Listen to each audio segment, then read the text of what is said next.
Aleluia. Todo mundo está feliz? Glória a Deus. Confesso para vocês que o coração está igual uma escola de samba. Está batendo forte, irmão. Mas é motivo de alegria estar nessa noite trazendo a palavra do Senhor. Apóstolo, o Senhor falou sábado que cada ministério profético, que o ministério apostólico, ele vive de milagre. Precisa ter milagre. De sábado para domingo, 4 horas da manhã, eu tive um sonho que pessoas eram curadas nesse lugar. Usa o seu anel que Deus colocou na tua mão para selar, e a senhora usa a chave que está. Aleluia. Eu tive um sonho que Deus curava neste lugar. Os milagres do Senhor não mudou. Deus, ele não mudou, ele ainda é o mesmo. Quando eu cheguei para essa igreja, o Senhor me mostrava útero sendo curado.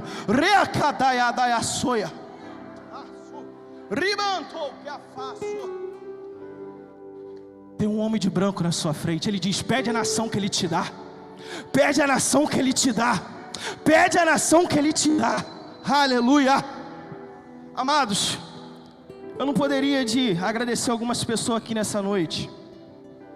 Primeiramente quero agradecer minha esposa por me acompanhar 15 anos casado nessa loucura.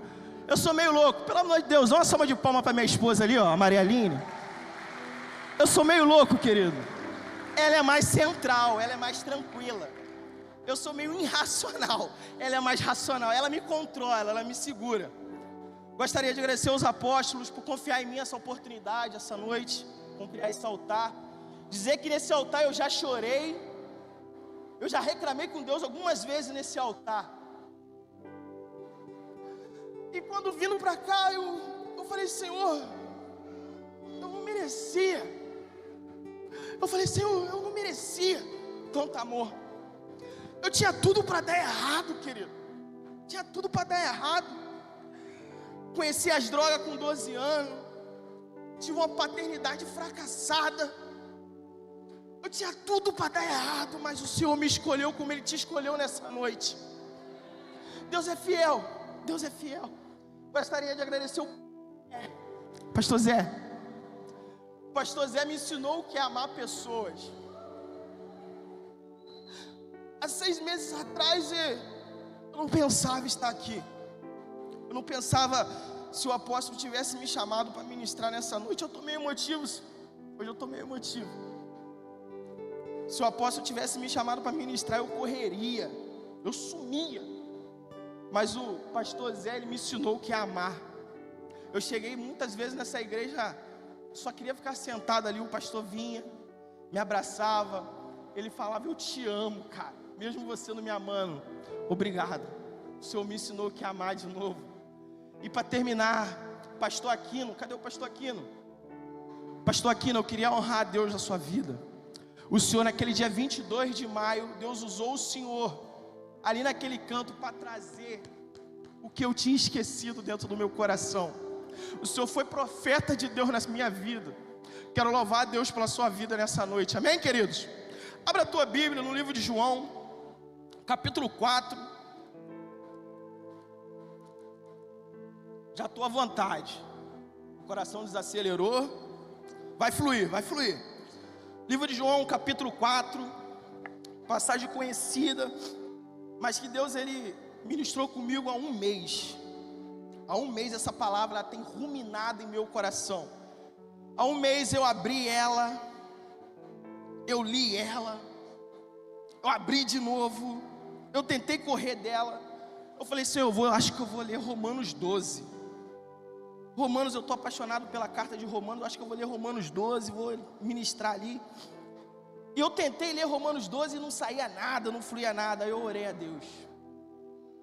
Aí eu convoquei o meu amigo Espírito Santo do meu lado. Ele falou assim: é aqui. Livro de João, capítulo 4, versão NVI, por favor. Versão NVI, tá? Livro de João, capítulo 4, versículo 7. Vamos ler apenas 2 versículos.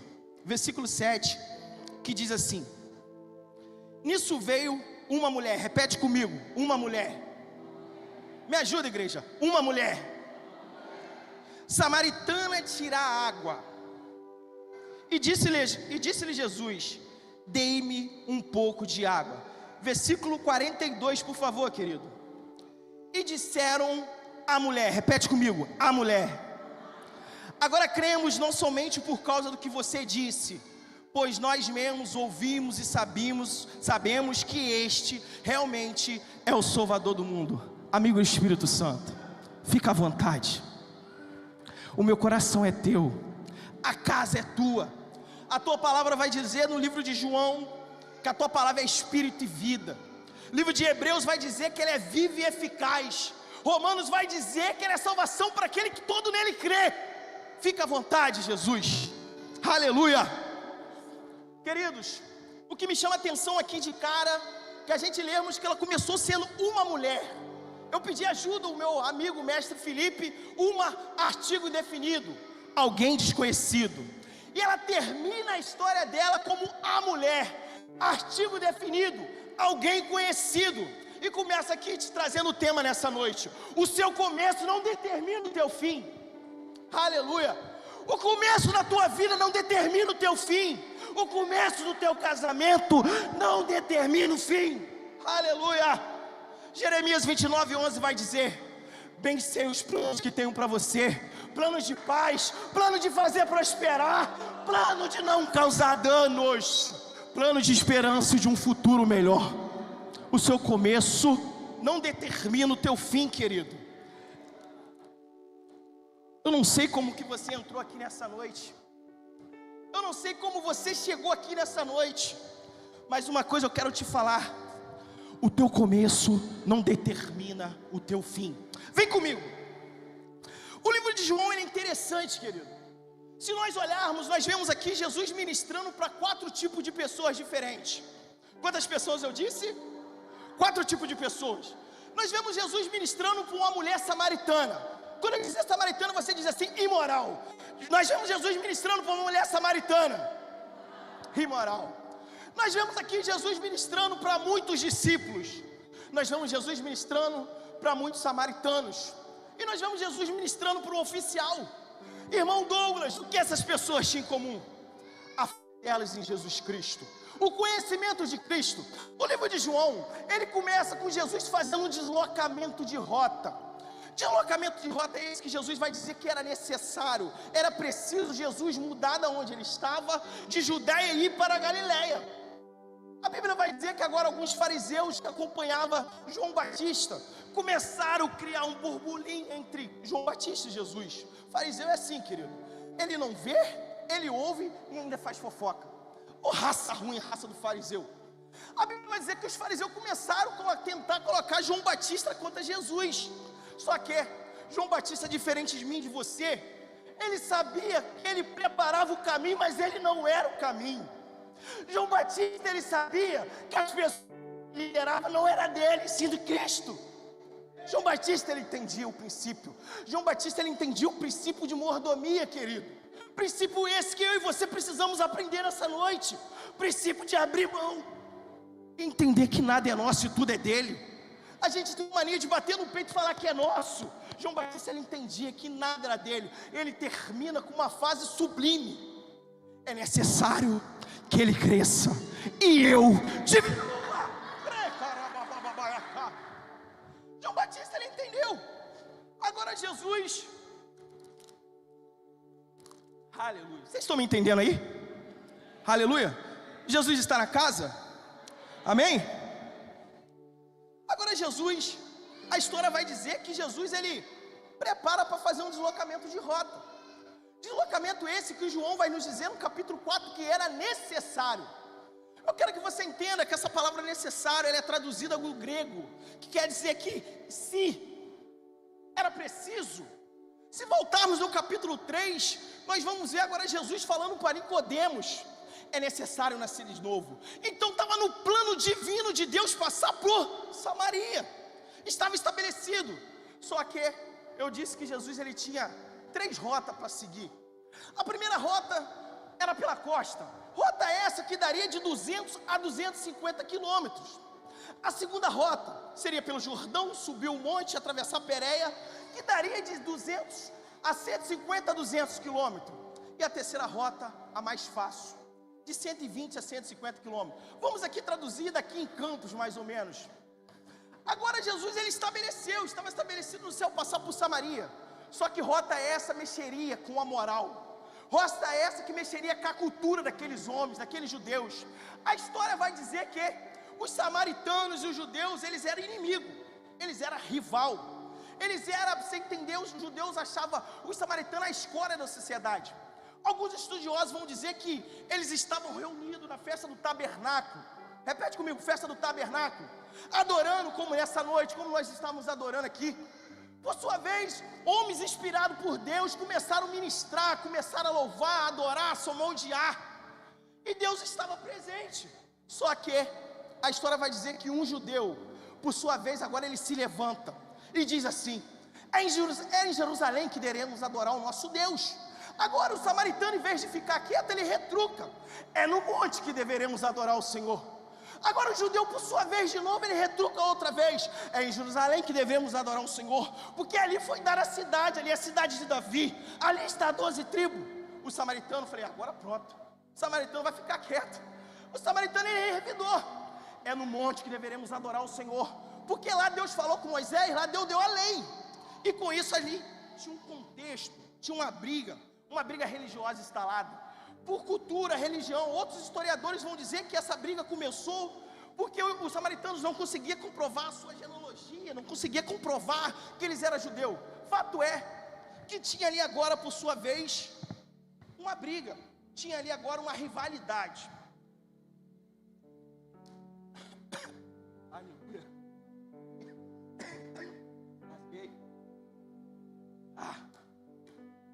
Tinha ali agora uma rivalidade instalada. Jesus, sabendo de todo esse contexto, Jesus, sabendo de toda essa história, ele decide passar por Samaria. Ele decide agora enfrentar o que os judeus achavam imundo, o que os judeus achavam nojento, o que os judeus achavam a escória da sociedade. Só que por amor a uma vida, Jesus, ele rompe todas as barreiras. Por amor a minha e a sua vida, Jesus, ele rompe todas as barreiras. Por amor a uma vida, por amor a uma vida, Jesus foi para Samaria, para depositar naquela mulher uma fé salvadora, fé capaz de salvar uma cidade. Fé essa que Deus espera de mim e de você nessa noite. Fé essa capaz de salvar a nossa família, a nossa casa, o nosso bairro, a nossa cidade, o nosso estado e a nossa nação. Fé essa que Deus, ele quer te dar. Fé essa que Deus quer depositar em você. Mas, irmão Douglas, como é preciso para ter essa fé? Você precisa se render. Você precisa conhecer o senhorio dele. Vem comigo. A história agora, a Bíblia vai nos dizer que Jesus, ele chega. A história vai nos dizer que agora Jesus, ele chega na terra de Samaria, uma cidade chamada Sicar.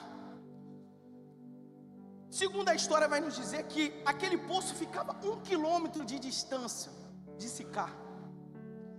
Eu achei interessante quando eu li e pensei, Jesus, ele estava cansado. João, ele vai enfatizar que Jesus estava cansado. Eu fiquei meditando em casa, eu falei, Jesus, ele poderia sentar em qualquer lugar, né, apóstolo Betão? Né, apóstolo? Jesus, ele poderia sentar em qualquer lugar. Jesus, ele poderia sentar debaixo de uma árvore. Ele estava cansado. Jesus, ele poderia sentar no monte, porque o samaritano achava que Deus falava no monte. Jesus, ele poderia sentar no monte. Mas agora, por sua vez, Jesus, ele escolhe um lugar específico, uma hora específica, como nessa noite. Deus escolheu essa hora, essa data, para falar contigo, para te encontrar, como ele me encontrou naquele canto ali. Aleluia. A história vai dizer que Jesus, ele senta no poço. 1 quilômetro de distância, está saindo uma mulher de casa. Eu gosto de criar uma historinha. 1 quilômetro de distância, o poço está lá. 1 quilômetro de distância está saindo uma mulher de casa. Quando eu disse uma mulher samaritana, vocês vão gritar o quê? Imoral, né? Está saindo de casa uma mulher samaritana. Me ajuda, igreja. Está saindo de casa uma mulher samaritana. Imoral. Aquela mulher, ela está saindo de casa com um rótulo estampado na testa. Imoral, prostituta, adulta, mulher da vida, canalha. Qualquer rótulo que você pode pensar, aquela mulher, 1 quilômetro. Eu, como bom estudioso, eu fui no mapa. Eu pesquisei. Um atleta andando, correndo, 1 quilômetro ele vai fazer em 5 minutos. Andando, eu vou gastar 17 minutos. Agora aquela mulher, ela estava andando, com a roupa daquela época, que provavelmente poderia ser um pouco pesada, e carregando a sua vara atravessada nas costas, e seus 2 jarros. 1 quilômetro de distância para mudar a vida dela. Aquela mulher, ela está saindo de casa com fardo. Aquela mulher, ela está saindo de casa com rótulos. Só que na outra ponta de 1 quilômetro estava o Salvador do mundo esperando ela. Eu não sei como você saiu de casa nessa noite. Eu não sei qual rótulo que colocaram sobre você nessa noite. Mas Jesus, Ele está te esperando no poço, querido. É no poço, querido. A Bíblia vai dizer, segura, a Bíblia vai nos dizer que Isaac encontrou a sua amada onde? Opa, no poço. O filho repete o que o pai faz, correto? Lá em casa eu tenho uma menina. Eu posso fazer qualquer coisa, querido. Eu posso mandar ela fazer A, mas ela vai fazer o que eu faço. Se eu dobro meu joelho para orar em casa, não adianta eu mandar ela orar, né? Se eu não faço isso, ela vai fazer o que eu replico. O filho faz o que o pai faz. Eu disse que Isaac encontrou a sua amada nu. Jacó encontrou sua amada nu. Moisés encontrou a sua amada onde? Agora aquela mulher ia encontrar o amado dela no poço, querido. Ei, vem pro poço. Vem pro poço que o amado, ele está te esperando no poço. É no poço que ele dá a água da vida. É no poço.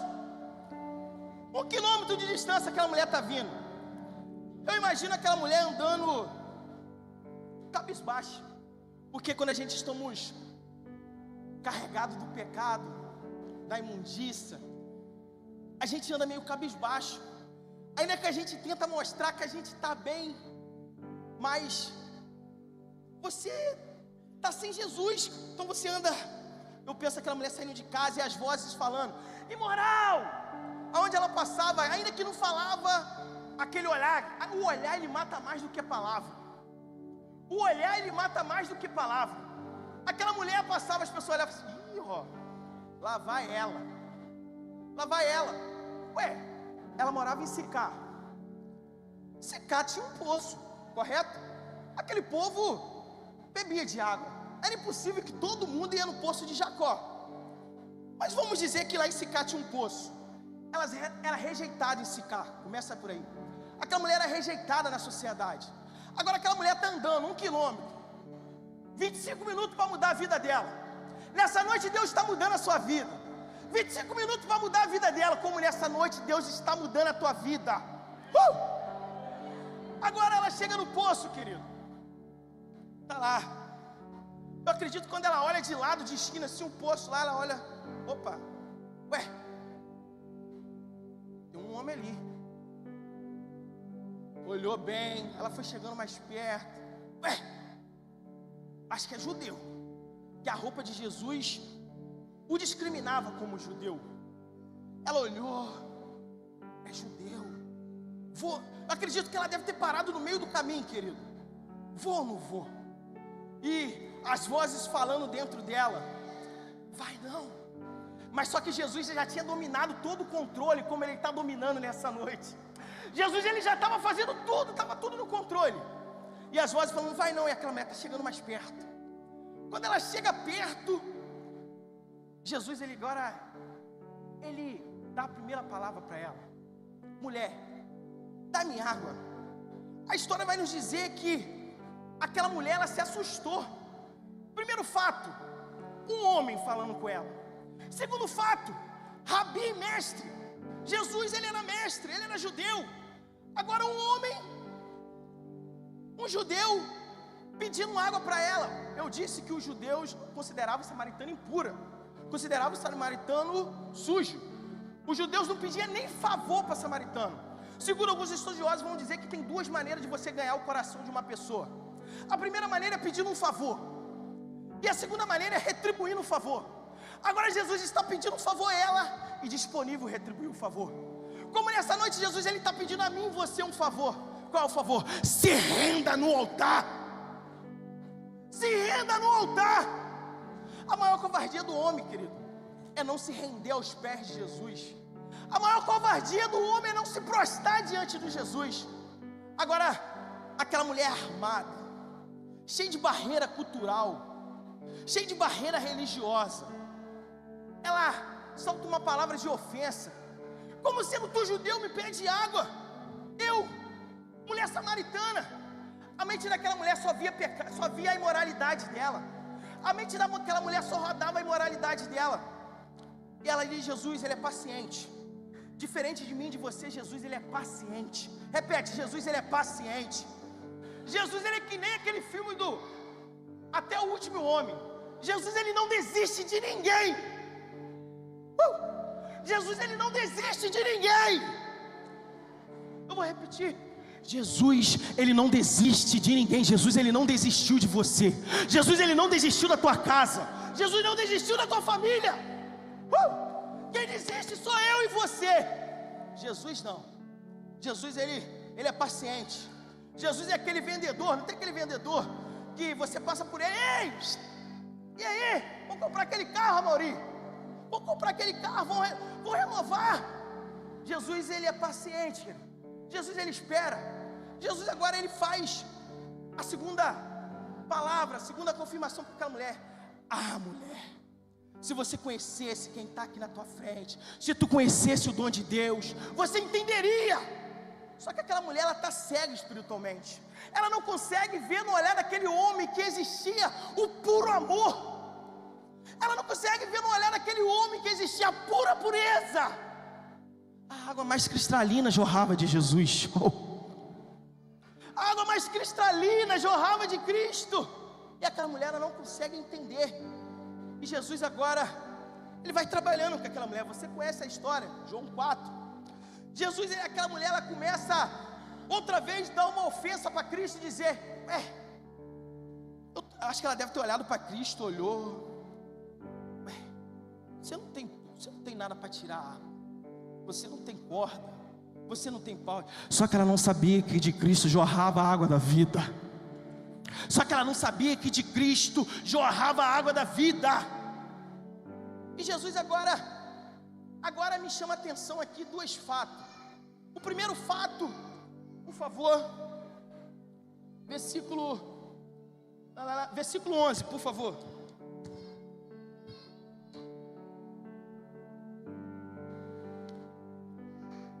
Versículo 11. E a mulher disse assim, essa versão está em maiúsculo, mas a minha versão está em minúsculo: o Senhor. Quando aquela mulher, ela disse: Senhor, você não tem como tirar água do poço. Ela está comparando Jesus aqui, querido, ó. Só que para Jesus manifestar o poder dela, ela precisa reconhecer o senhorio de Cristo. Querido, para Deus manifestar o poder dele na minha e na tua vida, nós precisamos conhecer o senhorio dele. Lembra da oração do Pai Nosso? Primeiro é: Pai Nosso que está no céu, santificado o teu nome. Depois vem o restante. Primeiro você reconhece o senhorio. Então agora, por sua vez, Jesus, ela diz no versículo 15, querido, a mulher disse assim: Senhor, com S maiúsculo. Neste momento ela abre espaço para Jesus manifestar o poder dele. Nesse momento ela reconhece o senhorio de Cristo. Quando ela diz assim: Senhor, dai-me dessa água. Ela estava dizendo assim: agora você pode entrar. Agora eu quebrei a barreira que estava nos segurando até aqui. E Jesus disse para ela: vai, todo mundo conhece a história, vai, chama o teu marido. Aí entrou um conflito comigo. Eu falei: Jesus, o Senhor queria humilhar essa mulher? Aquela mulher, ela já era envergonhada. O Senhor queria humilhar essa mulher? Jesus ministrou no meu coração e disse assim: Douglas, sabe o que eu queria dizer para ela? Eu conheço o teu passado, sei do teu presente, mas tem um futuro glorioso. Igreja, O Senhor conhece o teu passado, Ele sabe do teu presente, mas tem um futuro glorioso para mim e para você. Jesus estava dizendo isso para ela: mulher, o teu passado eu sei que está ruim, né? Tiveste 5 maridos, e o que tem agora não é teu.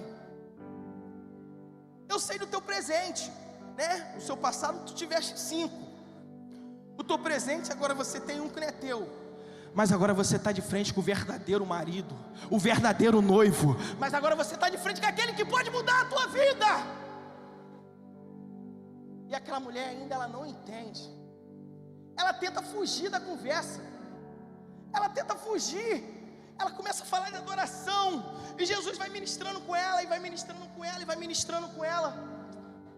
E chega num ponto que é onde me chamou a atenção. No versículo 28, querido, já estou terminando.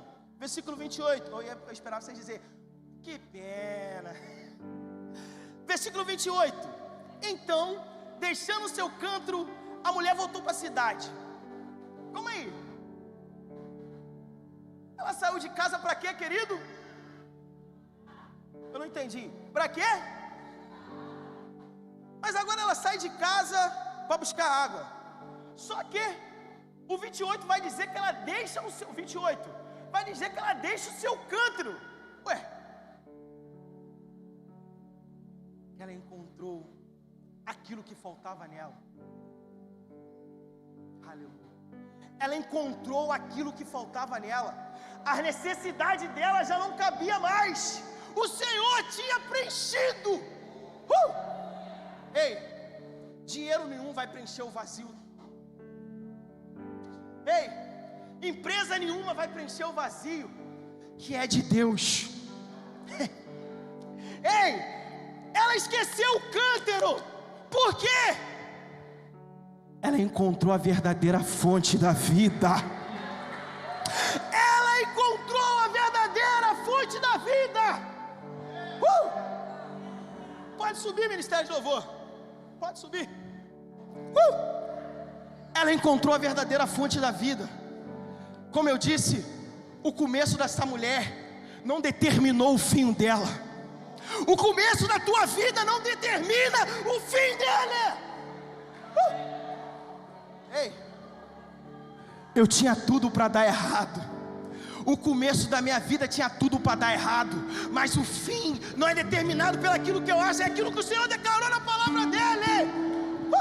Bem sei os planos que tenho para você, planos de paz, de fazer prosperar, de não causar dano, de prosperidade, de esperança e de um futuro glorioso. Aleluia. Ei, eu não sei como você entrou aqui nessa noite. Eu não sei qual rótulos colocaram em você. Eu não sei se entrou rótulos aqui de ladrão, viciado, prostituta, drogado, maconheiro. Jesus, Ele quer tirar todos esses rótulos e colocar um rótulo: Filho de Deus vivo. Deus, Ele quer colocar um rótulo na tua vida, mas para isso você precisa se render e conhecer o senhorio dEle nessa noite. E termina aqui, querido, contando um pequeno testemunho rápido. Eu tinha 13 anos de idade. Eu sempre fui extrovertido, brincalhão, e sempre gostei de resenhar, garoto, moleque. Morava numa comunidade lá em Minas, eu sou mineiro. A Cassiane aqui, ela que mais me conhece, a gente estudou junto. Ela até brincou esses dias, falou: Douglas, você não era fácil não, né, Douglas? Eu não era fácil, mas eu era brincalhão. E lá na minha cidade tinha uma lan house. Eu sou da época da lan house, eu tenho 30 anos, não sou tão velho. Pareço que tenho 50, mas tenho 30. E eu entrei naquela lan house naquele dia, como um dia normal, para acessar a lan house. Eu lembro que na mesa tinha um biscoito, e a dona da lan house, ela era muito maneira, prestativa. Eu peguei o biscoito na mesa dela, comi, brinquei, então acessei meu tempo e fui embora para casa.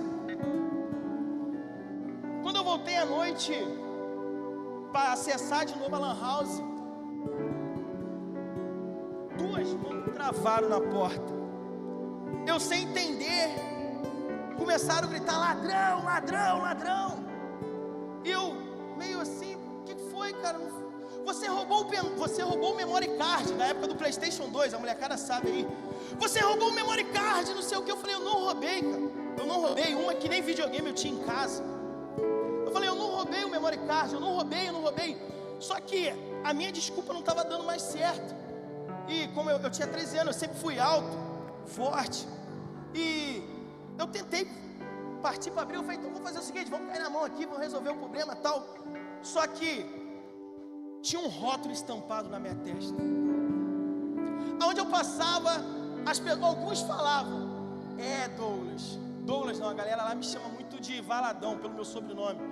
Valadão, tu roubou o memory card. Eu falei: cara, não roubei. Você roubou o memory card? Eu não roubei. E algumas pessoas olhavam para mim, o olhar discriminava, o olhar falava. Algumas pessoas se afastaram. Aqueles que eram da banda podre se aproximou mais. Mas aqueles que era amigo, que dizia ser amigo, se afastou. E o tempo se passou. Eu me converti, mas só que ainda lá na comunidade ainda tinha uma palavra declarada: ladrão. Ladrão. Congreguei numa igreja, na Assembleia de Deus lá em Minas, e o pastor era muito meu amigo, como apóstolo assim. E um dia a gente reunido, conversando e tal, esse irmão que me chamou de ladrão, ele era presbítero da casa lá na época. Ele passou por mim e não me cumprimentou, apóstolo Betão. Eu também não cumprimentei ele, fiquei de boa, tal. O pastor chegou para mim e falou assim: Douglas, por que fulano de tal não fala com você? Eu expliquei a história para ele. Falei: pastor, aconteceu isso. Ele me chamou de ladrão e eu fico meio sem jeito de falar com ele. Eu não sei qual vai ser a resposta dele. Pastor, tá bom, beleza. Passados alguns dias, e vem aquele irmão. Eu falo para você que as minhas pernas estremeceu, querido. Eu fiquei pálido.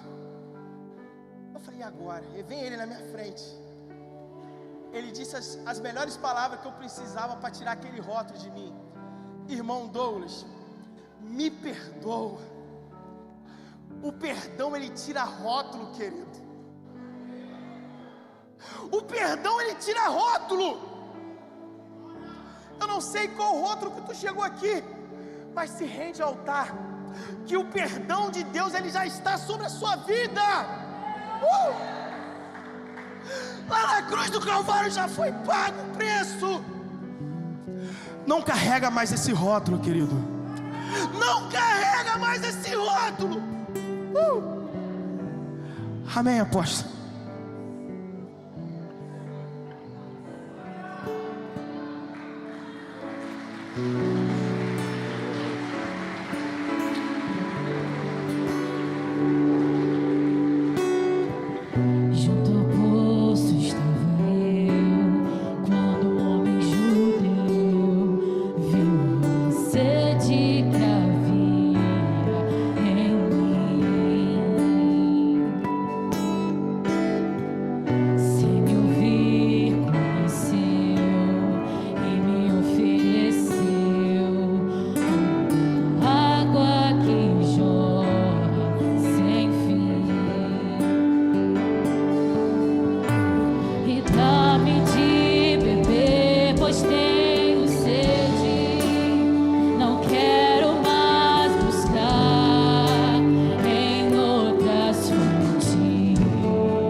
fazer um convite nessa noite.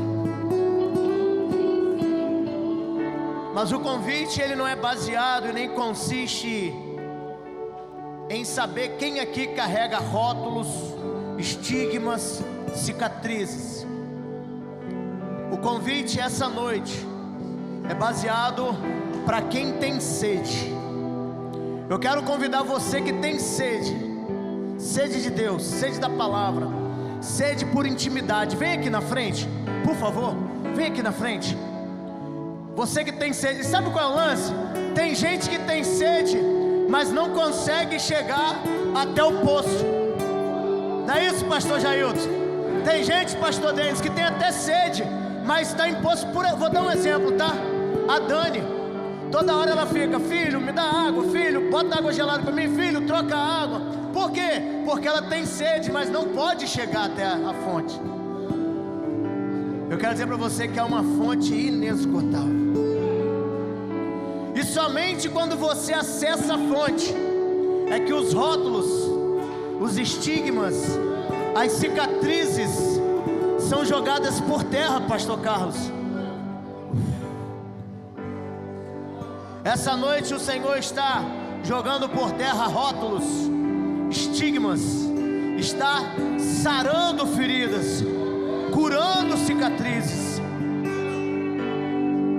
Foi assertivo. Tu és por quem a minha alma esperou, a fonte da vida que essa noite eu vou falar uma coisa que talvez soe até estranho, profeta Douglas. O que está sendo oferecido aqui para você é a fonte, são as águas, perdão, da fonte que cura. Talvez se eu falasse assim: quem tem estigma, quem tem problema, quem tem dor, não. A pergunta nessa noite, evangelista Alain, é: quem tem sede, Bia? Quem tem sede, Pedrinho? A Bíblia diz: venha e beba. Quando você tem um encontro com a fonte, querido, a sede, as feridas. Então aonde você está aí? A sua fé tem o poder de trazer à realidade tudo aquilo que você acredita. A minha oração nessa noite é por um nível de sede insaciável. Eu quero profetizar, pastora Shirley, nós viveremos um nível de sede insaciável. Diogo, é uma sede insaciável. Eu quero profetizar que você não terá mais. Você pode mergulhar, pode, sabe, submergir, você não vai conseguir saciar essa sede.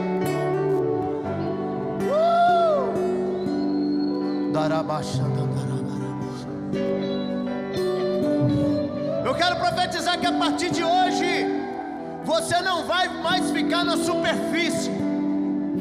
Não ficaremos, pastora Pri, na margem. Não ficaremos, pastor Juninho, na margem. Não seremos marginalizados. Seremos homens e mulheres de profundidade. Homens e mulheres de profundidade, com águas não apenas nos artelhos, nos joelhos, nos ombros, mas água inundando as nossas vidas, inundando as nossas casas, a saúde, o ministério, a família, as finanças, o emprego. Ei, você que está em casa, é o tempo de um nível mais profundo, é o tempo de um nível mais profundo.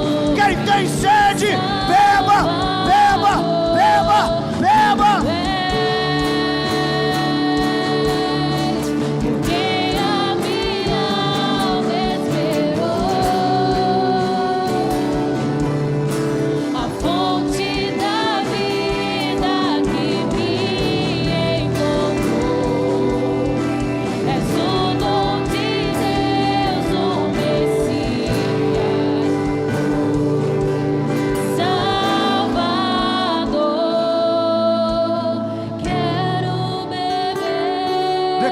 Igreja, declare isso.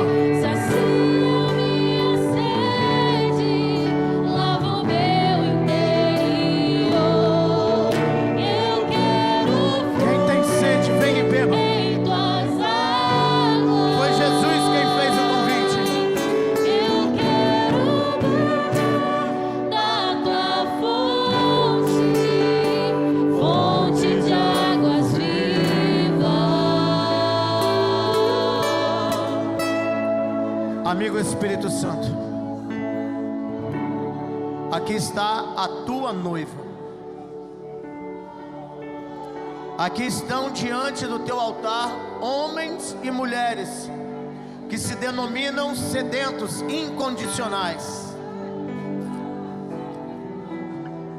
A tua palavra diz em João 7,37 que Jesus, o teu filho, ele disse: vinde a mim os que têm sede, pois do seu interior fluirão rios de águas vivas.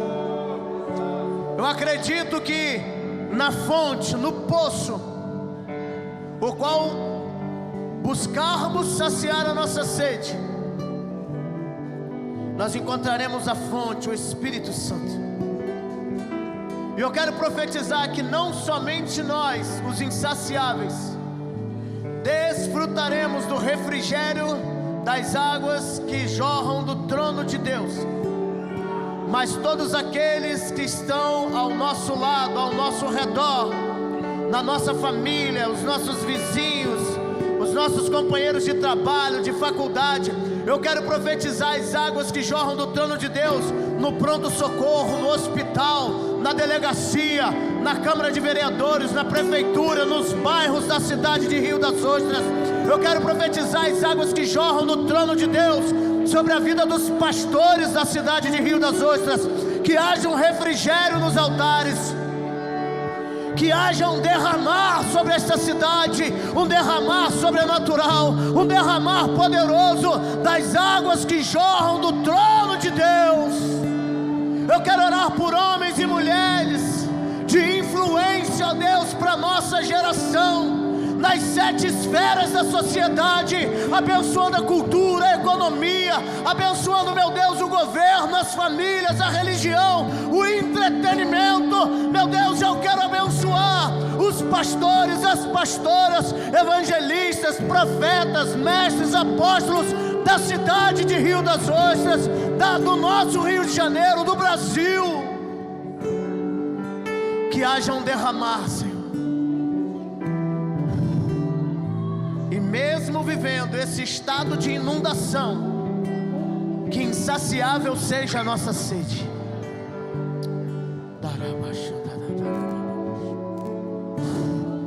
Nós cremos, Senhor. Talvez tenhamos entrado aqui hoje como uma samaritana. Talvez alguém esteja em casa dizendo: mas o profeta Douglas, Enéas, eles não sabem a minha história para falar isso. Ei! Aquela mulher também não esperava ter uma virada da sua vida até que se rendesse ao convite. O convite não é para você fazer nada a não ser beber das águas que jorram do trono de Deus. E dessas águas fluirão curas para todas as áreas da sua vida.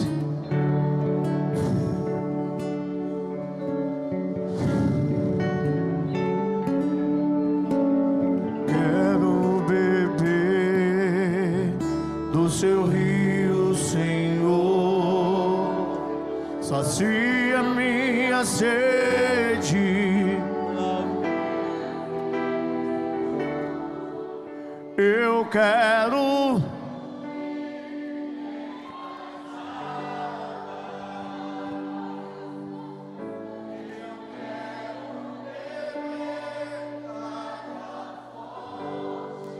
então beba.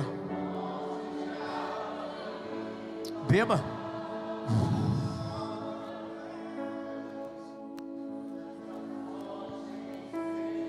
Existe um rio, Senhor, que flui do teu grande amor, águas que correm no trono, águas que curam, que limpam.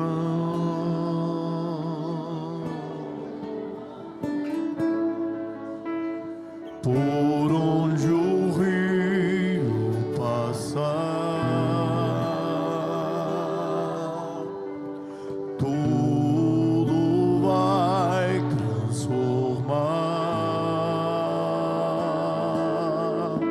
pois leva a vida do próprio Deus. Esse rio está neste lugar.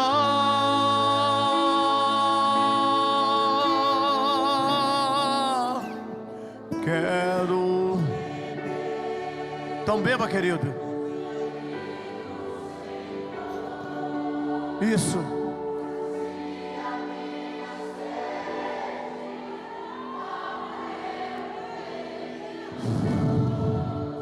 Eu quero fluir.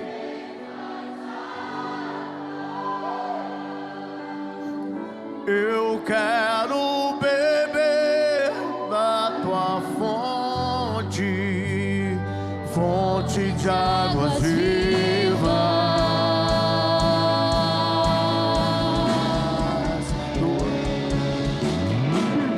Quero beber do teu rio, Senhor.